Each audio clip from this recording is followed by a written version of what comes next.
Good morning, Mark. How are you doing today? Errol, I am outstanding. How are you, sir? Dude, you're using words that I live by. When you say you're outstanding, that means that's a daily discipline right there, sir.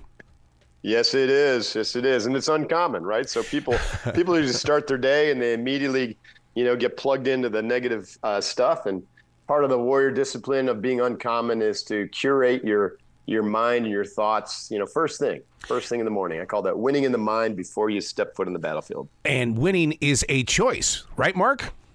Winning's a choice. Yeah, uncommon, simple principles for an extraordinary life. That the idea is to bring that choice, that autonomy back to people, right? Mm-hmm. So people are kind of trapped in this kind of cycle of negativity and glued to their TV and news. And I have this saying in my community: if you're not training your mind, someone else is training it for you. Oh, and that's going to lead to the kind of results you see in the world right now. So you got to take control of your mind, and you've got to start to train it, and that requires you to do it multidimensionally: physically, mentally, emotionally, intuitionally, and spiritually. And that's the reason why I will sit down and have conversations with people and say, "Who are you working for?" "Well, I'm working for me." "Really? Can I see what you're?" Yeah, it's like, tell me more, because I don't think you're working for you. No, not at all. You're right. And, I think that everyone's full of that fear and uncertainty right now. We call it VUCA in the SEALs. And how do you navigate VUCA? You've got to basically find the center in the storm, and that center is inside of you. And, we're also biased to look outside of us for things that we want in the world, and you're never going to find it. You're always going to be chasing the shiny ball. You're always going to be working for the man, so you can find that unlimited potential by learning to turn within. But there's a distinct methodology or path that's been missing in kind of Western culture. And I learned it partly through the SEALs, partly through, Zen meditation, which I started at 21. But there's a distinctive path and methodology to follow to find that complete autonomy, which is experienced as like raw potential and creativity, intuitiveness, and peace of mind. And that's what Uncommon is really about. One of the things, I call myself a silent wolf only because I stand on the sidelines and I watch. I learned that in martial arts. You learn more from the sidelines. Yep. You call yourself a warrior monk. My God, how did you grow into that name and keep it activated? Well, through training. Yes. Again, it's a daily commitment, and you don't have to be a Navy SEAL to have the training discipline of a Navy SEAL. It's not hard. It actually, as you know, through the martial arts, once you kind of overcome the initial resistance, it's like weightlifting, then the training becomes really joyful, and eventually you just can't do without it. You won't do without it. It's like as important as eating and sleeping. And I think that's what I want to teach people, is like with a little bit of training, starting, the moment you wake up, your morning ritual, and then how you approach your day, right? That's training, and developing this witnessing awareness that you're talking about is a game changer, so that you can be much more aware and take that autonomy back. So you're not in a constant state of reaction. And of course, the reaction is always going to be negative, and it's always going to be a limited or contracted response. And so to develop that capacity to have that kind of curious engagement without getting sucked into all the dramas, that's uncommon. This is the challenge that I run into with people that are trying to make that change. They don't like the change because it might mean losing friends or losing something in their life. So they go back to their old habits. And it's like, man, you can't do that. You got to move through that mountain. That's right. That's funny you say that. In fact, I call them the 5 mountains. The 5 sections of the book are the 5 mountains: physical mountain, mental, emotional, intuitional, and spiritual. And they do feel like climbing a mountain initially. But again, for those of us who've ever climbed a mountain, it's like, it is worth the effort. You just put one foot in front of the other.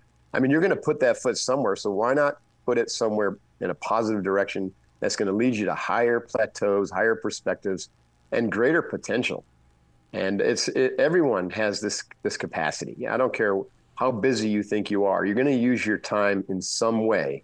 So why not use it in a way that's going to develop you, to give you control back, and to give you kind of the life that you deserve? It's completely possible. How did you get control of making silence sacred? Because so many people fear silence. It's because they've been trained to be distracted, right? And now with the technologies that we have, right, it seems impossible for a lot of people, but it's just training, right? If you're not training your mind, someone else is training it for you.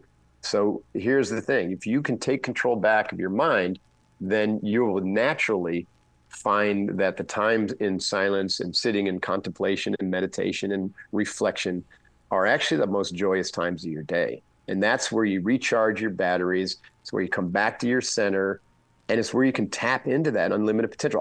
I tell you what, all of my good ideas, Arrow, come when I'm sitting in silence and sitting in quiet. I'm sure yours as well, right?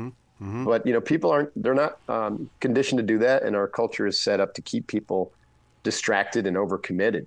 And really, it's up to us individually to take that control back. No one's going to give it to you. Right? They're just going to keep taking. The book we're talking about is Uncommon. Let me ask you a question. I do a thing called defragging, which means I ask myself the questions, then I question the answers. In reading your book, I feel like that you do the same exact thing. You ask those questions, and you go in there and you get the answers. That's right. I believe that if you can ask a question, you already have the answer. But it's hidden from your view because you're looking for it out there. So you train yourself to be able to sit in silence and to ask the question. And then, miraculously almost, it's revealed to you. I mean, this is how I led myself into the SEAL teams. I was actually a CPA working for Coopers and Lybrand in New York City, but I was fortunate enough to have found a martial arts master who was masquerading also as a Zen master. And so I started studying Zen meditation. Meditation is simply training your mind. Yes. And through the process of training my mind, I literally, it was revealed to me that I was meant to be a warrior. And then the SEALs were revealed to me. I wasn't like a kid these days who grew up watching SEAL Team on TV. We didn't have anything back then in the 80s. SEALs were a completely secret organization, but it was sitting on that meditation bench that led me to the SEALs. And if I hadn't done that, we wouldn't be having this conversation today. One of the things that you put focus on is Kokoro Yoga. I'm into Nidra for my meditation, but the Kokoro, you give us an insight on this because it's not an American word or a Western word. Right. Kokoro. I think either one is appropriate. It means to merge your heart and mind into your actions, or it could also mean whole mind. And we in the West have what we'll call a split mind. Split mind is where you're completely disconnected from that witnessing awareness, the awareness that knows that you're aware. And so Kokoro basically is a methodology of integrated development that reintegrates and heals that split mind, so you experience life as whole mind. And that's what I mean by uncommon. It's uncommon to have whole mind, but it's our birthright. And so there is a path, a process, a developmental model now to reintegrate and to experience whole mind. And whole mind, the experience of whole mind is one of, the world out there is what it is, but it is what it is because it's a reflection of everyone's consciousness or everyone's mind playing out. And it's all very negative because these minds are trained to be negative and fearful. And so whole mind experiences no fear, experiences no uncertainty, no doubt. It just knows the right thing to do at the right time. That's where another word comes in I use often. It's called shibumi, effortless perfection.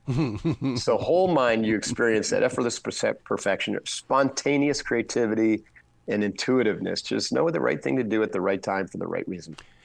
Are people afraid of their minds? And the reason why is because I love the fact that you introduce so many readers and people who are trying to change their lives to the 20 times mind power.